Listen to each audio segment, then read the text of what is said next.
Hello बच्चों, let's read the following question. Two identical plano-convex lenses L1, N1 is equals to 1.4 and L2, N2 is equals to 1.5 of radii of curvature R is equals to 20 cm are placed as shown in the following figure. जैसे हमें figure में show किया गया है यहाँ पे क्या है, टू प्लेनो कॉन्वेक्स लेंसेज हैं। एक तो ये लेंस है, दूसरा क्या है, इस तरफ ये वाला लेंस है हमारे पास। दोनों को कंबाइन किया है इस तरीके से, रेडियस ऑफ कर्वेचर दिया गया है। Find the position of the image of the parallel beam of light relative to the common principal axis. Common principal axis के रिलेटिव हमें क्या करना है, पैरेलल बीम जो हमें फिगर में शो किया गया है इसके इमेज का पोजीशन फाइंड आउट करना है। Will it be 100 by 7 cm, 200 by 9 cm, 31.2 cm or 21.8 cm. So first of all we will talk about the key concept used in the question. इस question में हम क्या key concept apply करेंगे?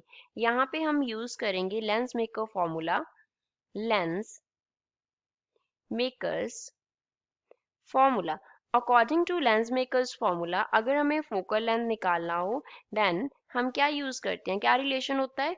We have 1 upon f is equals to mu minus 1 into हमारे पास होता है 1 upon r1 minus 1 upon r2 होता है।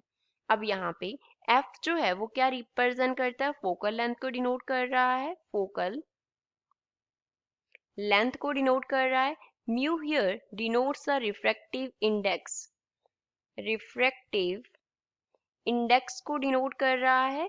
r1 जो है एंड r2 जो है ये दोनों क्या डिनोट करते हैं, रेडियाई ऑफ कर्वेचर को डिनोट करते हैं, रेडियाई ऑफ कर्वेचर।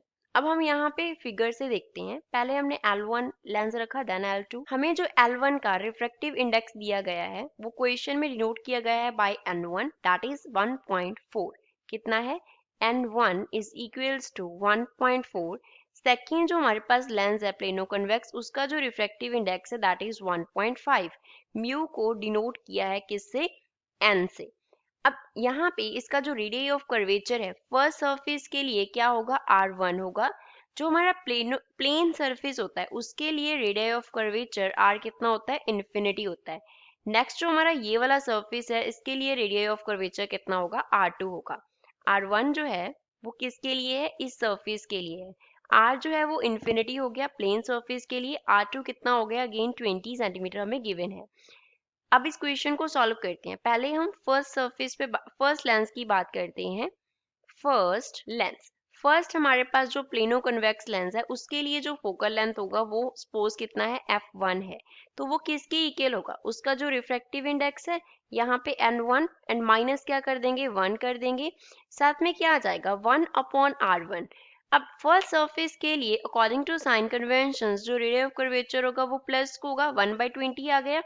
प्लेन जो सरफेस है उसका रेडियस कर्वेचर सेकंड सरफेस का बनेगा हमारे पास दैट इज 1 अपॉन इन्फिनिटी। अब ये नेगेटिव होगा तो पॉजिटिव होगा, उससे डिफरेंस नहीं पड़ेगा बिकॉज 1 अपॉन इन्फिनिटी हमारे पास क्या रहेगा, 0 के इक्वल रहेगा। तो फिगर तो यहाँ से फॉर्मूला से 1 अपॉन f1 किसके इक्वल आ गया, n1 कितना है, 1.4 है, माइनस यहाँ पे 1 आ गया, साथ में क्या आ गया 1/20। तो ये हमारे पास इक्वल आ गया 0.4/20 के। तो यहाँ से अगर हमें f1 निकालना है तो f1 हम कैसे निकालेंगे, 20 अपॉन 0.4 कर देंगे, जिससे f1 का जो वैल्यू है वो कितना आ जाएगा, 50। अब 20 रेडियस ऑफ कर्वेचर के यूनिट से वो हमारे पास क्या थे, सेंटीमीटर में थे, तो f1 भी क्या होगा हमारे पास, सेंटीमीटर में होगा। तो f1 will be equals to 50 centimetre. Consider question number 1 now. For the second lens के लिए हम सेम मेथड यूज करेंगे। सपोज सेकेंड लेंस का जो फोकल लेंथ है वो कितना है, f2 है। तो f2 किसके इक्वल होगा, n2 माइनस 1 हो जाएगा। यहाँ पे क्या बनेगा, अब इसका जो फर्स्ट सरफेस है इस लेंस के लिए फर्स्ट सरफेस क्या है, प्लेन सरफेस है। तो पहले क्या आएगा 1 अपॉन r माइनस, यहाँ पे क्या आ जाएगा 1 अपॉन r2। लेकिन r2 क्या होगा, अकॉर्डिंग टू साइन कन्वेंशन हम नेगेटिव लेते होते हैं तो यहाँ पे माइनस आ जाएगा। अपॉन r जो है हमारे पास वो क्या है, 1 upon r is equals to 1 upon infinity, तो वो टर्म हमारे पास 0 हो जाएगी। So we will write 1/f2 is equals to n2 का जो वैल्यू है वो हमारे पास कितना है, 1.5 माइनस 1। ये माइनस माइनस क्या हो गया, प्लस हो गया, 1/r को हमने 0 कर दिया तो 1/r2 is 1/20। So 1/f2 equal आ गया 0.5/20 के। तो अब f2 निकालना है तो वैल्यू को इन्वर्ट कर देते हैं।